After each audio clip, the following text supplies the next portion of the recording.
Hello, Ben. Hello. How are you? I'm very well. Just had a nice little glass of sparkling water there. Sparkling water. How fancy of you. Very nice. How fancy very of you. nice. Thanks for coming out. Thank you. Thanks for having me. Oh, of course. It's always my pleasure to hang out with you and chat to you about photography.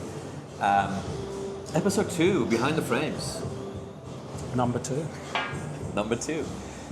So, if anyone's watched episode 1, which I hope people have, they understand the concept a little bit more. If you haven't, the idea is that I'll bring in a photographer.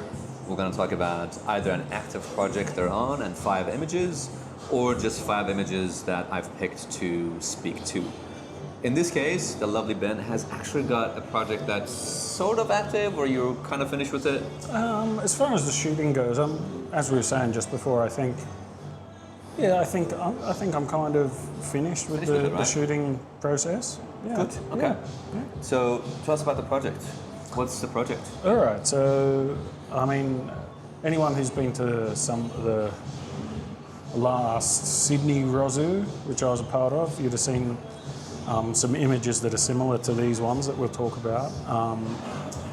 I've been working on a thing around music, rhythm, composition, bringing in some of my other areas of, I guess, artistic expression and trying to bring those together into this body of work.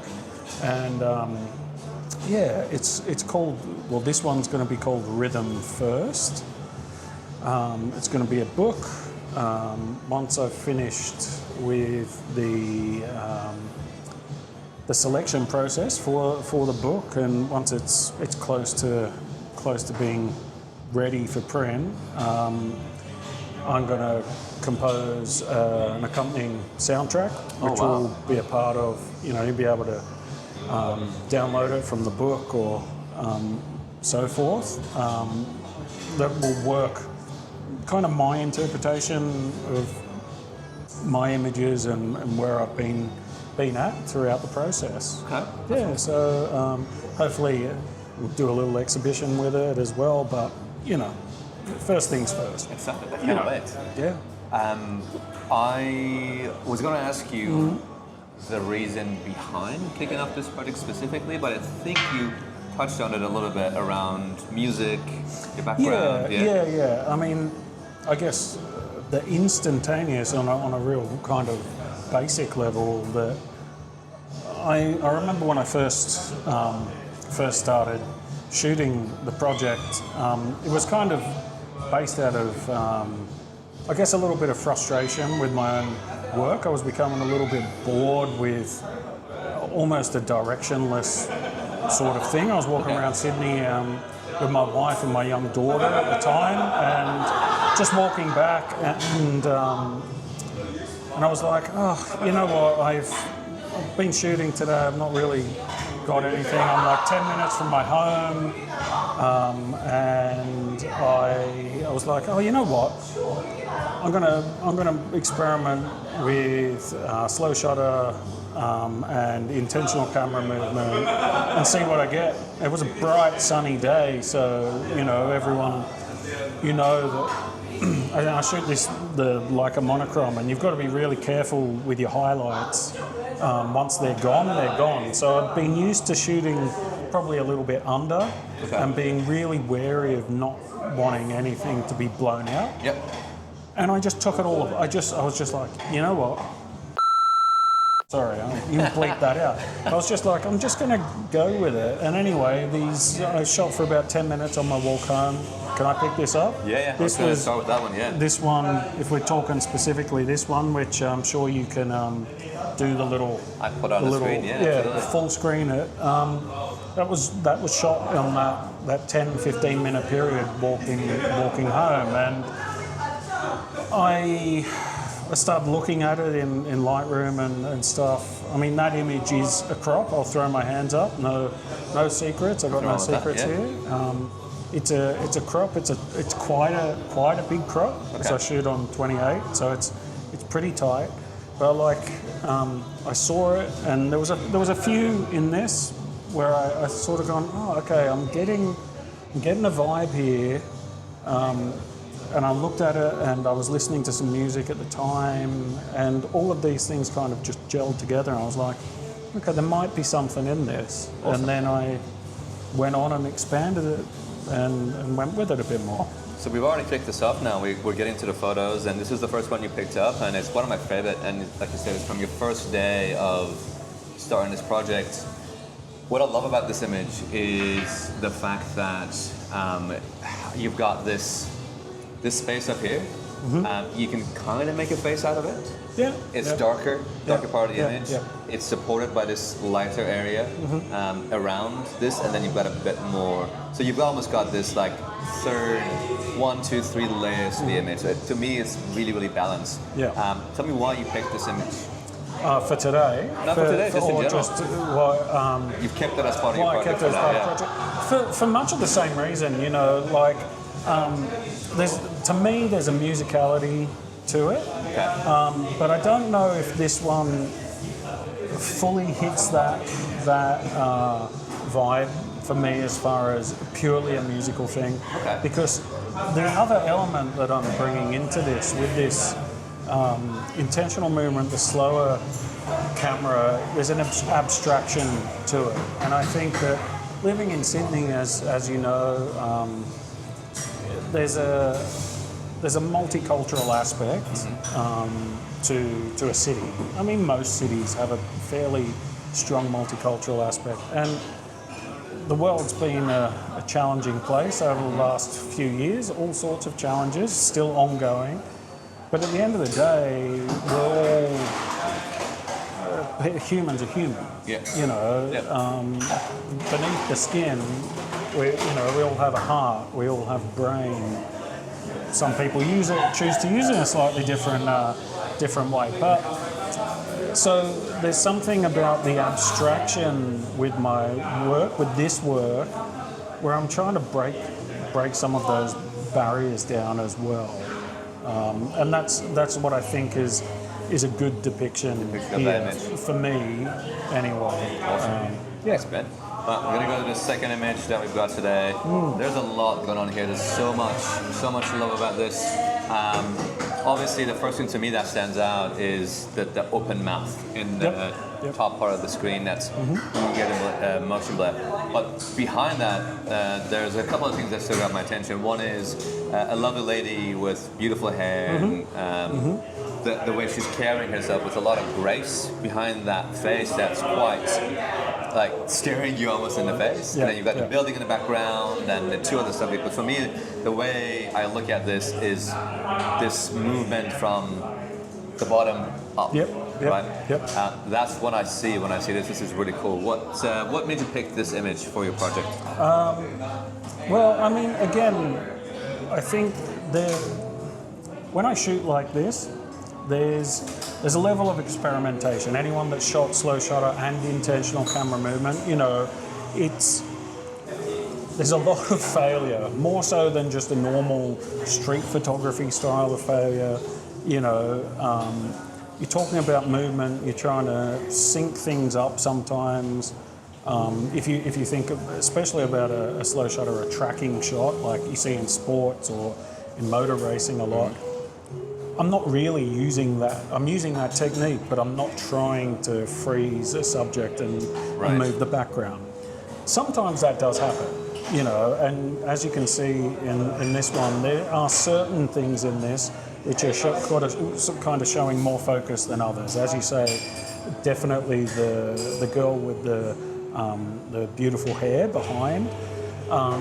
And I remember walking down, spotting her basically, and the way the sun was kind of, as you see, there's light on the side of her face, and it was busy, and I just, you know, not to come across and not sound too artsy, or that there's some sort of spiritual thing to this, but for most of these shots that I end up choosing, there is a musicality, a rhythm that has kind of made me want to shoot at that point. Yep. It's hard to pinpoint, and there'll definitely be one of the other photos where I can sort of be a bit more specific behind that. But yeah, there's it's a bit like when do you that decisive moment, that whole thing. Like when do you choose to click the shutter? The reason What I is it? smile, and I meant to interrupt you, the reason I smile is because I was having a chat with Jay, as you know, and he said a very similar thing, and you're both very humble around making sure you don't come off a certain way, which it doesn't really matter, because at the end of the day, this is how you feel, so it doesn't matter. I appreciate you opening up and sharing that, because I feel the same way. I can't explain. There's something that inspires me to push your shot. So thank you, Ben. This one's really cool. Very, very abstract. A little bit less of intentional camera movement, unless I'm wrong. This is a bit more, from what I can see, and again, correct me if I'm wrong, more of an emotion blur and reflection of light on a train, if I remember correctly. Tram. This was up in Sydney on George Street somewhere. Tell me what inspired you to push the shutter button on this one. So really, this idea of the interplay of light, wow, we're photographers and we talk about light and shadow and all of that. What a surprise. But I think this is something that probably came midway through or towards the latter part of my shooting for this project, that once I started pulling these images together, or I've got a lot that was like the one that we just talked about before, the girl with the beautiful hair, lots of people busy and dealing with that kind of rhythmic spirituality essence there. And I thought, actually, I started looking at these pictures over and over, and I thought, well, actually, there's more to it than that up on the street, or out in the public. There's more to this than just humans. There's an interaction with nature. There's an interaction with the space. And space is important. And then when I thought about that a little bit further, I'm like, space and breath, breathing, a moment of rest. If you look at a bunch of these sorts of photos over, like if there was 100 of those next to each other, it can become really fatiguing. Even for me, I like this style and I like what I'm doing, but it can become very fatiguing of looking over and over. And I'm like, I wanted something a little bit more abstract that still sat within my realms, still got a rhythmic feel to it. But I like the shadow of the tree on the tram. There is a little bit of camera movement there, but not as much as some of the other ones where I'm slowing it down. A lot of the movements, obviously the tram in the background. Just from the people at home, if they're curious around what settings you experimented with, can I venture a guess, and your aperture would have been quite narrow, 16-ish, 11? Yeah, probably. I can check, but that's boring. Let's go with how I if I was going out now. Definitely, I'd be like 8, 11. 11. Higher end, and generally a low ISO, because the camera can do it. Especially in the bright light, you've got to get it. You've got to shut it off as much as possible, because I didn't use ND filters for this, so it's 11, 8, 11, 16 in that area of aperture. Depending on the sort of light that you're getting in the day, it can range from 60 downwards in the shutter speed. Yep. And 1/60 of a second downwards. Yeah, 60 down. And I think that's probably what very quickly drew me towards the need for camera movement as well as the slow shutter. Because of the light, I didn't want to use ND filter. My setting, my camera can only go down to 125 ISO. So I needed to control that light as much as possible. And actually, when we start talking, depending on what photo you want to use next, I can talk a little bit to that. In that one. That one, again, another one I really love. There is a face, and the light from her face and her body is just floating into space. That's the way I see it. There is, if I look at the camera movement, is very much from, if I'm not mistaken, from the bottom left, this movement from the left top, and it's creating this beautiful curvy lines within the image. So yeah, let's continue with that one. Okay, so I'll talk about the aperture just very briefly. And I don't know, I'd have to go back and check, but as I look at it, and from kind of looking at how I've been shooting and stuff, and kind of learning from what I'm doing, the higher aperture, you know, like anyone who zone focuses and stuff, you know, you're getting more of the image in, you've got the potential to get more of the image in focus. Yep. And I think that's helped in this sort of thing in getting that sharper outline of the face as you see. Interestingly, where you said that you think that the camera movement was, what did you say? You think it was left, right? Yeah, like this. Left, right. I actually think now, and this is part of the joy that I get from this is the abstraction and the improvisatory techniques in a way that I can't tell you exactly what I did, but from looking and from shooting like this for a while, I actually think it's the opposite of what you said, because I'm walking towards them, and I think what's happened, they're walking towards me as well, right? So there's a lot of movement going on here. So I'm walking towards, that person's walking towards me, and I've kind of got the camera up and I bring it back towards me. So it's moving in the direction that they're walking. Okay. And I think because they've caught the light as they're walking into the light, I think that's how it's come about. So cool. There's so much to look at. But again, I might just be talking out of my backside.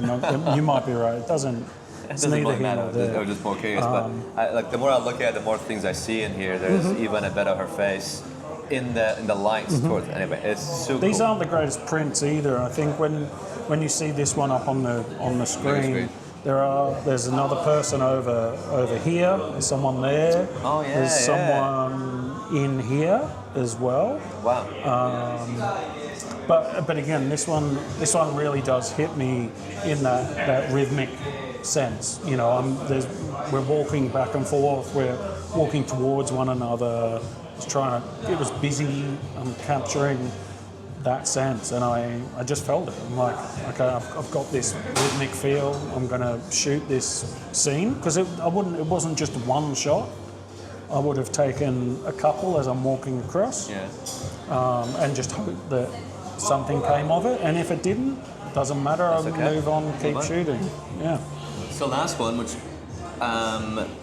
potentially your favorite?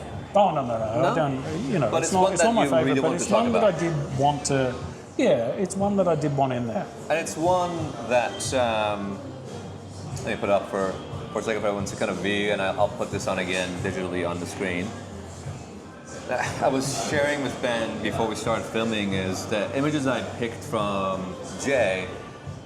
I purposefully picked images that weren't going to be like what you consider bangers from a sense of you see it on a small screen on Instagram and you go, oh my god, that's amazing, like, comment, share.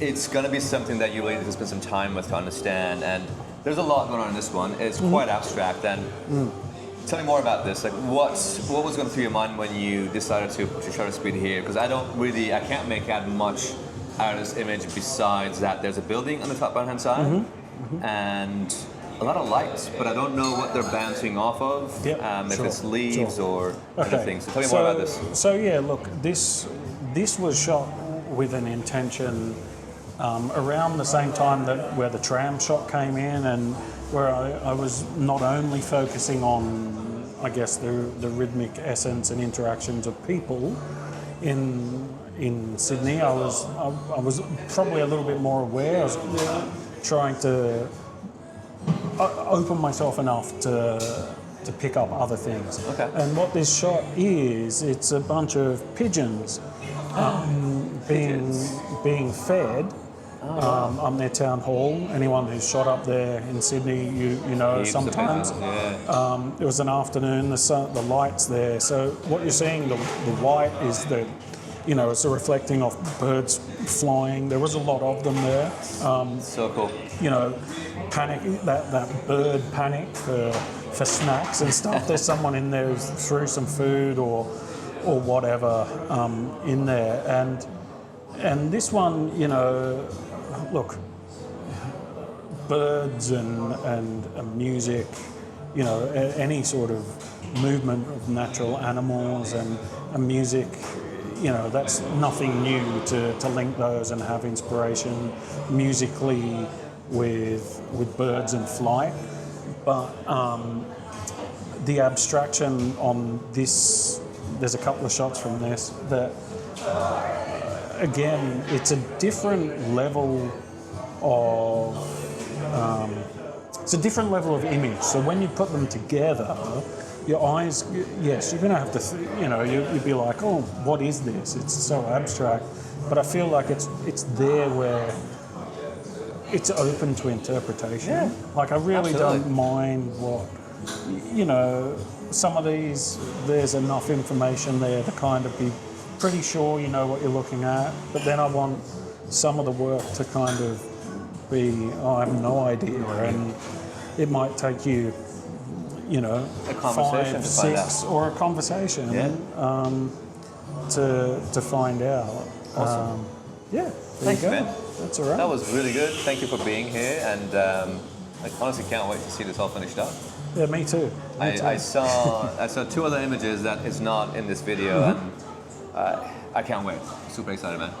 Yeah, I mean, look, as you know from your recent your book, your zine, whatever, do you call it a book or a zine? Book, zine, potato. Yeah, your leader. I think the way we shoot monochrome, we both have that in common, and we love our black and white. You've been through it.